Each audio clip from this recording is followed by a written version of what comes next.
Okay everyone, today in this video we're going to be looking at how to find the greatest common factor of any two digits, or sorry, any two numbers. In the last video we looked at how to use the T-chart to find the factors of any number. But to find the greatest common factor, we still have to learn some vocabulary. The vocabulary between the greatest common factor, so we'll just write that out. Greatest common and factor. Now, to dissect these words here, we can look at factors. We know factors are two numbers which, when paired together, have a specific product. Common is going to be a factor which is shared between two different numbers, and of course the greatest, which is the biggest factor that is shared between two numbers. So with that said, we have multiple different options to solve the GCF, the greatest common factor. The first option we're going to show in this video here is using the T-chart.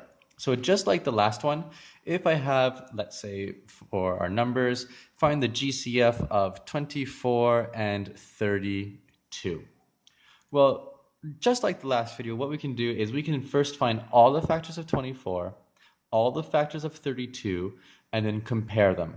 We will find which factors are common, and finally, which one is the greatest factor that is common between these two numbers. So let's have a go. First, I'll look at 24. So to set up my T-chart, I draw my T, and I place my product, my number at the top. For processing here, it's always easiest if we start with my very first factor. The first factor of any number is always 1. So 1 times something equals 24. Well, we know that's 1 times 24 is 24. We go to my next factor, which is 2, my next number. 2, well, 2 times what equals 24? I know 2 times 12. 2 groups of 12 is 24. Continue on. The next number I have here is 3. 3 groups of something equals 24. Well, if I know my factor pairs, if I know my fact families, I know that 3 times 8, 3 groups of 8 is 24.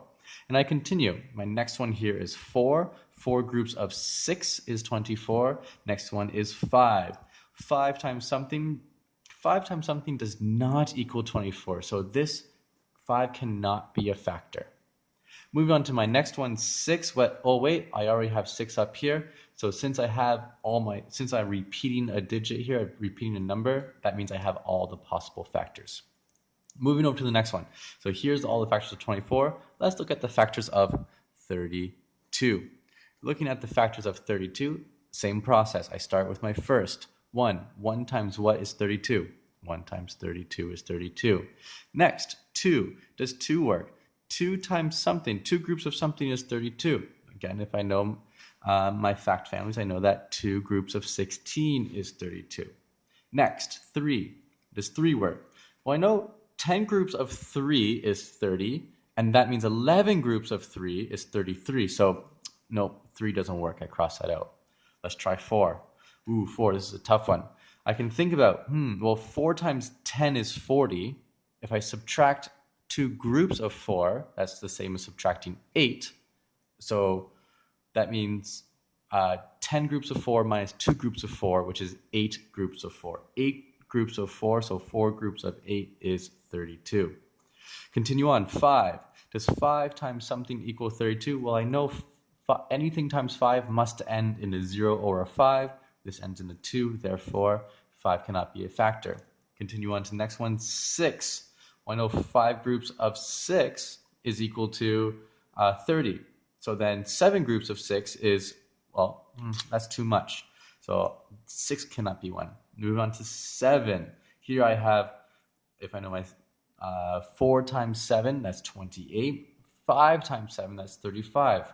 I've skipped that one. Doesn't count, doesn't work. So this one crosses out, and I'm down to 8 again, but I already have 8 up here.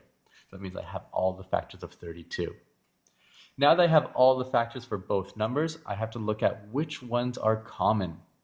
Let's see here. Well, 1 is common, but 1 is common for every number, so we're not going to count that one. We see here 2 is a common factor. I can see 3. Nope. 4. Oh, yeah. 4 is a common factor. Let's see here. 6 is 6 one. Nope, 6 isn't. I have 8. 8 is a common factor. 12. nope. 16, nope. 24, nope. 32, nope. So of all my common factors, there's 2, there's 4, and 8. Now, to find the greatest common factor, I have to find the largest number, the biggest number that is a factor of both numbers. From 2, 4, and 8, it looks like 8 is the largest factor. Therefore, the GCF of these two numbers is 8. And there you have it. That's the T-chart. It will work for every single number and any two numbers you want to compare. Join us for the next one where we look at the upside down cake method.